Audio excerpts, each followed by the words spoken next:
The concept of full-time Christian work is not biblical.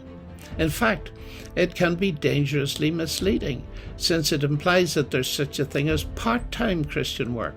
Did Jesus call any of us to be a part-time Christian worker, or to take up our cross daily but only when we get home from work or school? But this phrase has become common among Christians to represent work that solely involves Christian activity.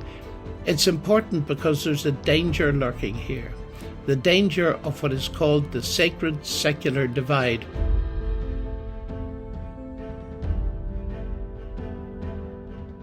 Too often, we separate our secular activities from our sacred activities. Today's church globally has lost our way in this regard. There are massive churches of hundreds or thousands of members in communities around the world, and yet these ambassadors are not impacting their communities because only a select few are identified as ambassadors.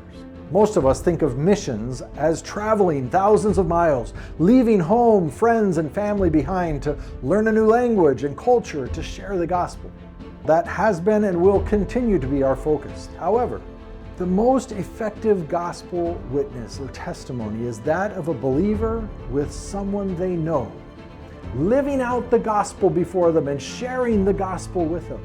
Imagine the impact believers would have on the world if we all strategically and intentionally used our vocations for the spread of the gospel to the unreached peoples of the world.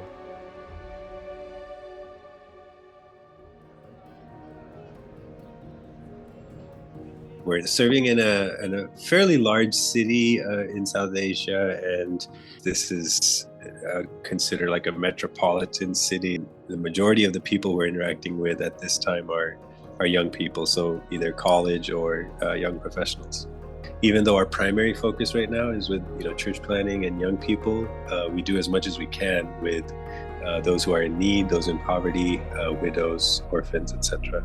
Everyone has needs. Once you go and you start interacting and you have conversations, you build relationships, it becomes very, very clear how you can minister to that person. Life as missions to me would be an intentionality in the choices you make on how you spend your time as a believer to make most of it for the sake of the gospel. But I think fundamentally this idea that unless you're commended full time, it creates this disconnect between what all Christians can and actually should do.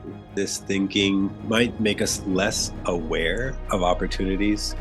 People who have experience or who have knowledge, who are business-minded, God has given you abilities, God has given you resources.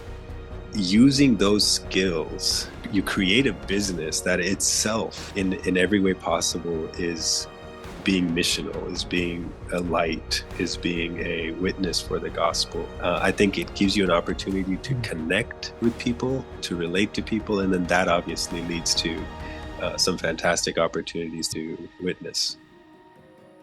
A lot of people are going through a lot of things, and especially in cities, whether it be loneliness, whether it be suicide, whether it be depression. So often when people ask me what you are, I am a counselor. That's the reality. I realize that people now are coming to me. People who are hurting, people who have family issues, people who are lost in this world, people who are lonely. It is a free entry for me to when people come to my counseling office, and if they're not Christians, if God opens an opportunity for us to share the gospel, why not? Missions in India also is changing. Gone are the days when you come to an area and say you're a pastor or you're a evangelist. Now over the years, what has happened is there is a lot of hostility against Christians. So we need to have better strategies to share the gospel. If we can be salt and light to the places that we are, we will be more effective, more productive, and more importantly, we'll be able to build many more relationships, which will eventually turn out to them accepting the Lord. You won't get opportunities, you need to make opportunities to share the gospel. One of our elders has been instrumental in getting so many new souls into our church, He's just a peon in a company, Very small time job. But here is this man, he rides the cycle, he comes by cycle 21 kilometers And every time he ensures that he is able to take somebody along with him from the village if he finds somebody, so that that person, when he's sitting with him in the cycle, is going to listen to the gospel for the next 40 minutes because he's going to ride. For us, very often our jobs are so tiring, but he makes that as an opportunity. And you won't believe this 21 kilometers range. He knows everybody in this place. There are at least 10 people who have come to know the Lord through him and are in different churches today. And so what happens is his life itself can actually become your mission ground.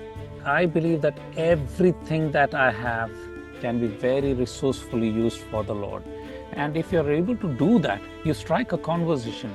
And there is where I'm sure you will find your mission. You start your conversation with the guy sitting next to you.